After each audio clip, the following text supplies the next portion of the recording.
say really stupid things, and I say, well, I watch stand-up comedy, and I'm practicing.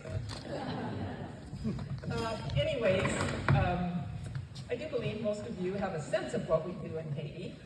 I'll just give you a quick recap. We work in Haiti, we work with the cooperative business model, we invest in agriculture production, and more recently in a cooperative-based health services. And the third part of what we do is we invest in the human being. Now, what you see or don't see up here, and that would be me, you know, I kind of presented this, but it's built about the 150-inch screen. So we did up that game, I believe, from last year. Anyway, what these slides don't tell you is how we do what we do and why we do it. Most importantly, why is it? So my parents, Jack and Ann Wall, believe that every person in this world deserves to have dignity and self-respect. And they believe that that was most made possible by investing in one's ability to provide for themselves and their family.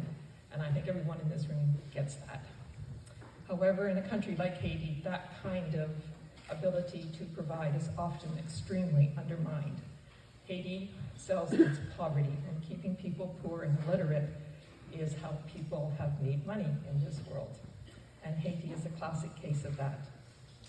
So we do what we do because we believe that every person is created in the image of God and deserves to know the fullness of their humanity.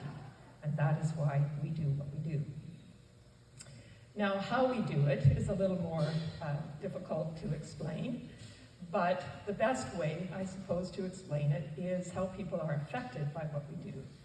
So in terms of healthcare, I'll give you an example, that people who participate in our cooperative health services program, almost everyone will say that we have never been treated with more respect.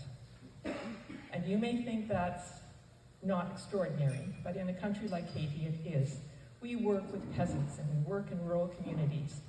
And in these rural communities, when they have to come into the local villages for their health care because there's no services in their community, they are treated like peasants. They are not treated with respect. And they are often, yes, I don't know if I can say it any better than that. They are not treated with respect, and often at great expense to them to get even basic health care. And that's quite common, how they are treated by healthcare professionals in Haiti, unfortunately. The other way that makes a difference is in the testimonials that you have seen at your table. We probably have, no, we don't probably, we do have the most comprehensive adult literacy program in Haiti. And I cannot tell you how many times I'm told, why bother educating a 60-year-old woman who has never ever learned to read and write and can only sign an X for her name. That positively makes me livid. I think it's an extremely unfortunate thing to say that people don't deserve to learn to read and write.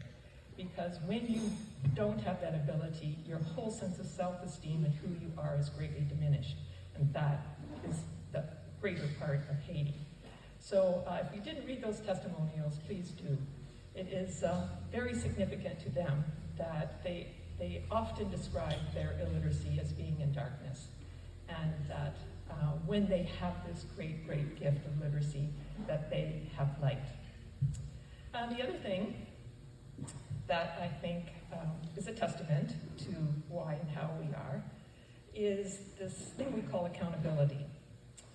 A lot of people don't have high expectations of Haiti. They often think it's a very corrupt country, and well, we send money and then we don't really care what happens after that. Well, you should care.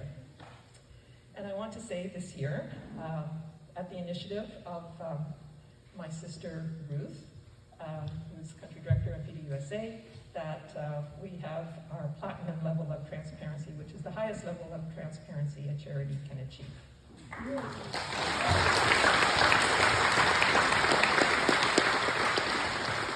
In Haiti, I am often asked by other organizations, how do you handle issues of accountability? And my response is, accountability is not an issue for us, it's a value. And when you have a value, you build systems and policies and structures in place to honor that value. So in Haiti, we are called Productive Cooperatives Haiti. In Canada and the US, we're called FIDA, and in Haiti, we're called Productive Cooperatives Haiti. And we are registered as a Haitian not-for-profit there. So we are charities in Canada and Haiti, but we are not-for-profit. Or in Canada and in Haiti, we're a not-for-profit. We are audited in Haiti. We are audited, of course, here in Canada each year, and we are also audited in Haiti separately. So at the end of our audit last year, we go to our final review, and I'm there with the auditor, along with two of our board members and our financial controller. And I said, you know, we want to be the best. We want to be an exemplary Haitian organization. We want to show the world that we can be held to the highest international standards of accountability. Is there anything more we can do? And he says to me, yes, Betsy, there is. Just when I think I'm perfect, we have done it all, he said, well, there is one thing. He says, first of all, I want to say that the accounting principles and policies and management structures you have in place, he said, are better than organizations in this country that are 4 and 5 times your size. And I think, what else more can there be? And he said, so, but the one thing you need to do, and he points to the man beside me, he said, you need to replicate that man. He said, that man beside you, I said, has the highest integrity of financial accountability than we have ever seen in Haiti. And he needs to be, that kind of integrity needs to be implicated or instituted in every single NGO mission and organization in this country. That man beside me is here tonight. His name is Vinyal Jean. He is the financial controller of PCH. Where is he?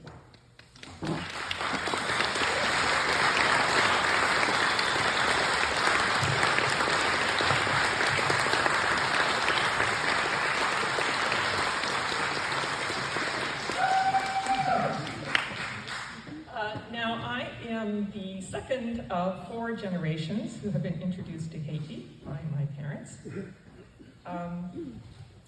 I live with the 3rd and 4th generation.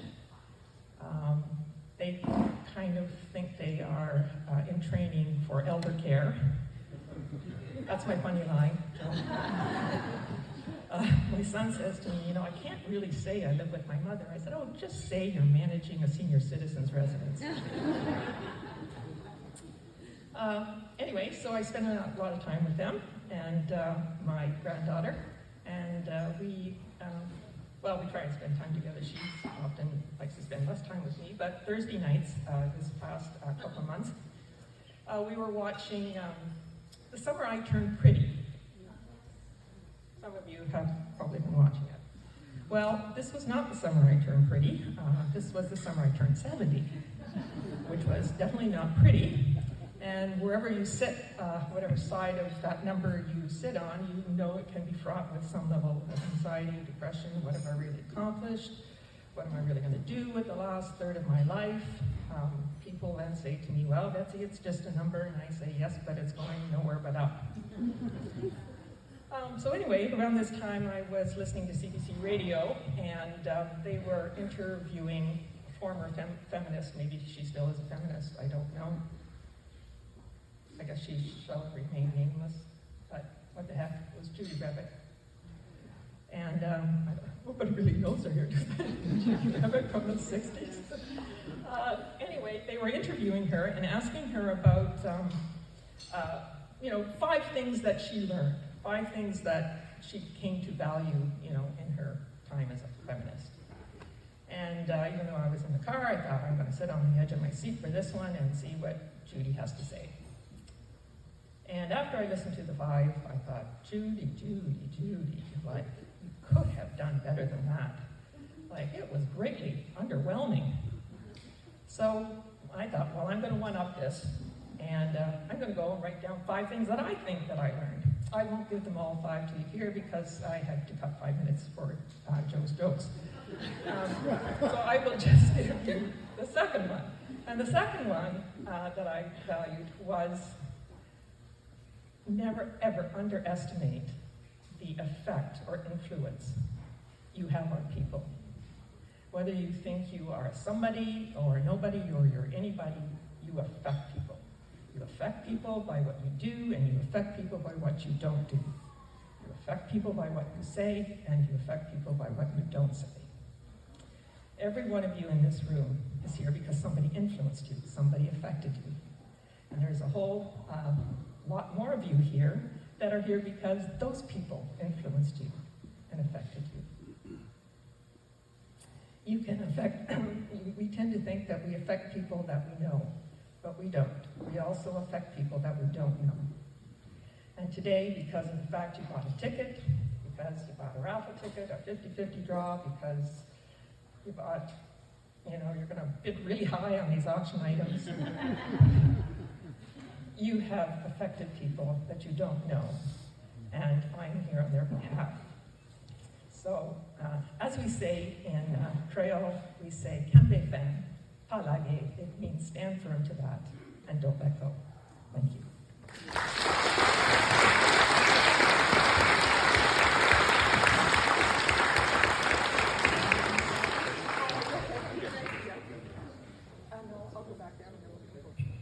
Okay, perfect.